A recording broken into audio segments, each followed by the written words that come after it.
Exit ಪೋಲ್ಗಳು ಈಗಾಗಲೇ NDA ಅಧಿಕಾರಕ್ಕೆ ಬರಬಹುದು ಅನ್ನೋದರ ಬಗೆಗಿನ ಭವಿಷ್ಯ ನುಡಿದಿದ್ದಾವೆ. ಆದರೆ ಎಕ್ಸಾಕ್ಟ್ ಪೋಲ್ ರಿಸಲ್ಟ್ ಏನು ಅನ್ನುವಂತಹ ಕುತೂಹಲ ಇದ್ದೇ ಇರುತ್ತದೆ. ಯಾಕಂದರೆ ಬಿಹಾರದಲ್ಲಿ 243 ವಿಧಾನಸಭಾ ಕ್ಷೇತ್ರಗಳಲ್ಲಿ ನಡೆದಿರುವಂತಹ ಮತದಾನದಲ್ಲಿ ಬಹಳ ತುರುಸಿನ ಸ್ಪರ್ಧೆ ಇತ್ತು ಮತ್ತು ಬಿಹಾರದಲ್ಲಿ ಈ ಹಿಂದಿನ ದಾಖಲೆಗಳನ್ನೆಲ್ಲ ಮುರಿಯುವ ರೀತಿಯಲ್ಲಿ ಈ ಬಾರಿ ಮತದಾನ ಆಗಿದೆ. ಅಂದರೆ ದೊಡ್ಡ ಸಂಖ್ಯೆಯಲ್ಲಿ ಜನ ಬಂದು ವೋಟ್ ಹಾಕಿದ್ದಾರೆ. ಇದು ಬಹಳ ಮುಖ್ಯ.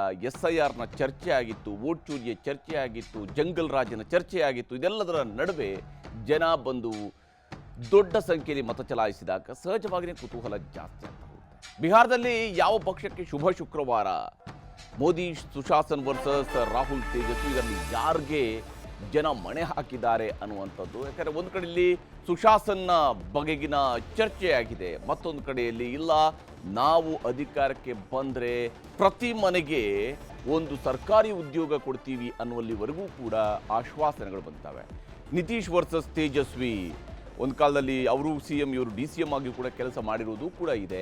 ಈಗ ಮತ್ತೊಂದು ಚುನಾವಣೆ, ಮತ್ತೊಂದು ಮುಖಾಮುಖಿ ಈ ಇಬ್ಬರ ನಡುವೆ ನಡೀತಾ ಇರುವಂಥದ್ದು. ಇದರಲ್ಲಿ ಯಾರು ಗೆಲ್ತಾರೆ, ಯಾರು ಅಧಿಕಾರದ ಚುಕ್ಕಾಣಿಯನ್ನು ಹಿಡಿತಾರೆ ಅನ್ನೋದು ಕೆಲವೇ ಕ್ಷಣಗಳಲ್ಲಿ ಮತ ಎಣಿಕೆ ಪ್ರಕ್ರಿಯೆ ಶುರುವಾಗುತ್ತೆ.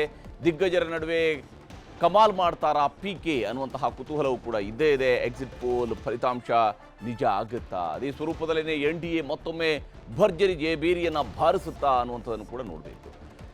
38 ಜಿಲ್ಲೆಗಳ 243 ಕ್ಷೇತ್ರಗಳಲ್ಲಿ 46 ಕಡೆಗಳಲ್ಲಿ ಮತ ಎಣಿಕೆ ಕೇಂದ್ರಗಳನ್ನು ಮಾಡಲಾಗಿದೆ. 241 ಪಕ್ಷಗಳು, 2859 ಅಭ್ಯರ್ಥಿಗಳು ಈ ಬಾರಿಯ ಚುನಾವಣೆಯ ಅಖಾಡದಲ್ಲಿ ಇರುವಂಥದ್ದು. ಈ ಬಾರಿ ಚುನಾವಣಾ ಅಖಾಡದಲ್ಲಿ 2800ಕ್ಕೂ ಹೆಚ್ಚು ಅಭ್ಯರ್ಥಿಗಳಿದ್ದಾರೆ. ಯಾರ್ಯಾರ ಗ್ಯಾರಂಟಿಗಳಿಗೆ ಮತದಾರ ಮುದ್ರೆ ಒತ್ತಿದ್ದಾನೆ ಅನ್ನೋದರ ಬಗ್ಗೆ ನ್ಯೂಸ್ 18ನಲ್ಲಿ ಕ್ಷಣ ಕ್ಷಣದ ಪಕ್ಕಾ ಫಲಿತಾಂಶವನ್ನು ನಿಮಗೆ ನೀಡ್ತಾ ಹೋಗ್ತೀವಿ. ಯಾಕಂದರೆ ಎಲ್ಲ ಮತ ಎಣಿಕೆ ಕೇಂದ್ರಗಳಲ್ಲೂ ಕೂಡ ನಮ್ಮ ವರದಿಗಾರರಿದ್ದಾರೆ. ಅಲ್ಲಿಂದ ನೇರವಾದಂತಹ, ಅಂದರೆ ಪ್ರತಿ ಕೌಂಟಿಂಗ್ ಸೆಂಟರ್ನ ನೇರವಾದ ಮಾಹಿತಿಯನ್ನು ನ್ಯೂಸ್ 18 ನಿಮಗೆ ನೀಡ್ತಾ ಹೋಗುತ್ತೆ. ನೆಟ್ವರ್ಕ್ 18ನ ಎಲ್ಲ ಪ್ರತಿನಿಧಿಗಳು ಕೂಡ ಪ್ರತಿ ಮತ ಎಣಿಕೆ ಕೇಂದ್ರದಲ್ಲೂ ಇದ್ದಾರೆ. ಕ್ಷಣ ಕ್ಷಣದ ಫಲಿತಾಂಶವನ್ನು ಕೊಡ್ತಾ ಹೋಗ್ತೀವಿ, ನಿಖರ ಫಲಿತಾಂಶವನ್ನು ಕೊಡ್ತಾ ಹೋಗ್ತೀವಿ. ದಾರಿ ತಪ್ಪಿಸುವಂಥ ರೀತಿಯಲ್ಲಿ ಇಲ್ಲ ಅವರು ಇಷ್ಟು ಮುಂದೆ ಇವರಷ್ಟು ಮುಂದೆ ಅನ್ನುವಂಥ ಅಂದಾಜಿನ ಫಲಿತಾಂಶ ಇರೋದಿಲ್ಲ. ನೇರ ಮತ್ತು ಪಕ್ಕಾ ಫಲಿತಾಂಶವನ್ನು ನಿಮಗೆ ನೀಡ್ತಾ ಹೋಗ್ತೀವಿ. ನಿಖರವಾದಂಥ ವಿಶ್ಲೇಷಣೆಯನ್ನು ಕೂಡ ಮಾಡ್ತೀವಿ. ಈ ಬಾರಿಯ ಚುನಾವಣೆಯಲ್ಲೂ ಕೂಡ ಗ್ಯಾರಂಟಿಗಳು ಬಹಳ ದೊಡ್ಡ ಸದ್ದು ಮಾಡಿದ್ದಾವೆ. ಕರ್ನಾಟಕದ ಗ್ಯಾರಂಟಿಗಳಿಂದಲೂ ಕೂಡ ಜಾಸ್ತಿ ಗ್ಯಾರಂಟಿಗಳು ಈ ಬಾರಿ ಘೋಷಣೆ ಆಗಿರುವಂಥದ್ದು ಬಿಹಾರದಲ್ಲಿ.